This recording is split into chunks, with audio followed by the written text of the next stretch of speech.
Oh, kia ora whānau, and Lloyd and I here, Dr. Lloyd Clarke and I here talking with you about a bunch of topics. Don't just watch this video, get in and watch all the videos that we've been putting up on channel, because there's really good information in what Lloyd's sharing with us and with you in the program. So I just want to talk about sugar actually on this video, because man, I could eat a block of chocolate a day. And I'm in program now and the cravings are insane. And so sugar is as bad a drug as you can imagine. But it also has flow-on effects for people with diabetes and the cravings and the issues around sugars. And so we just wanted to spend a little bit of time, Lloyd, talking about sugar, talking about diabetes and how this program might impact diabetics or people that are pre-diabetic, and how the program can help. So let me first of all let you know that as a family physician in Canada, right close to one of the largest First Nation reservations in North America, we have a high prevalence of diabetes, type 1 and type 2 diabetes. So I've worked with a lot of diabetics over my career and seen what works for them and what doesn't. One of the biggest problems with our North American and our Caucasian diet, so to speak, is the high carbohydrate load, which essentially becomes sugar. So what I'm meaning is the breads, the pastas, the rice, that becomes sugar in your system, which raises your glucose, which makes you have worse diabetes. As well as the high fat becomes a source to make sugar later.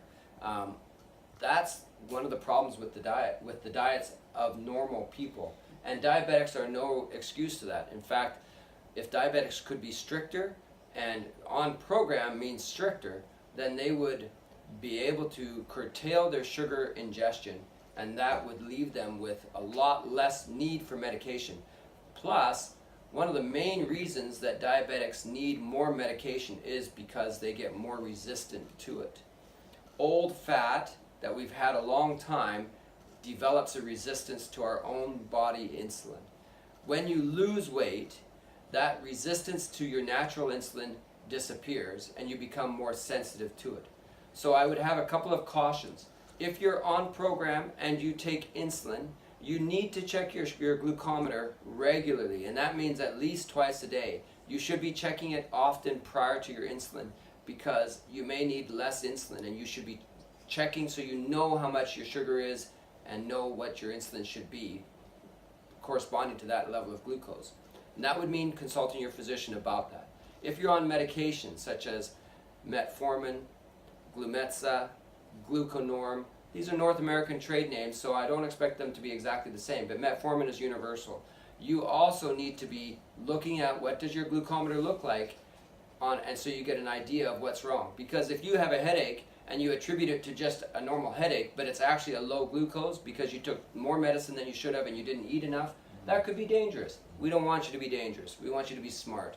And we want you to stay on program. So we know that the mentors would adjust the program to your needs in consultation with you, your physician, your mentor, and the program to get it right for you. But there's no reason that a diabetic could not be on this program, even if you're on medication, even if you're on insulin, because the number one way to improve your diabetic outcomes is to lose weight.